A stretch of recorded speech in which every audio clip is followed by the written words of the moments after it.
बड़ी हसन में जिनसी ज्यादती जो शिकार नारी आसिया खोसो जे पार्सन चेकअप लाइ आयल टीम के वापस करे छॾियो। नारी जे मामे अला बख्श खोसे जो चवणु हो त डीसी जैकबाबा जी सरबराही में जुड़ियल डॉक्टर्स जी टीम ते एतमाद नाहे। गड़ी हसन में जिनसी ज्यादती जो शिकार नारी आसिया खोसो जे पार्सन चेकअप लाइ आयल टीम के वापस करे छॾियो।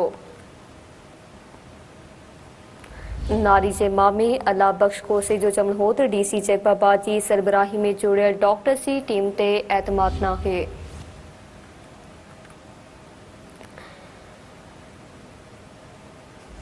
गड़ी हसन में जिनसी ज्यादती जो शिकार नारी आसिया खोसो जे पार्सन चेकअप लाइ आयल टीम के वापस करे छॾियो। नारी जे मामे अला बख्श खोसे जो चवणु हो त डीसी जैकबाबा जी सरबराही में जुड़ियल डॉक्टर्स जी टीम ते एतमाद नाहे।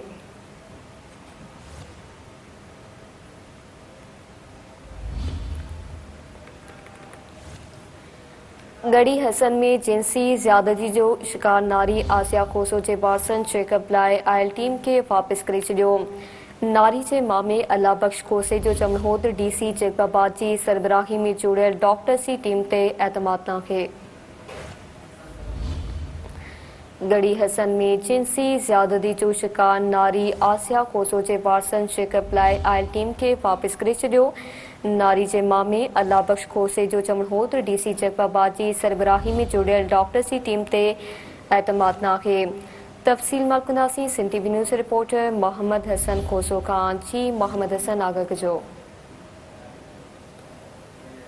जी बिल्कुल तव्हांखे ॿुधाईंदो हलां त जिनसी ज्यादती जो शिकार न्याणी आसिया खोसे जे वारसनि चेकअप लाइ आयल मेडिकल टीम खे वापसि करे छॾियो आहे।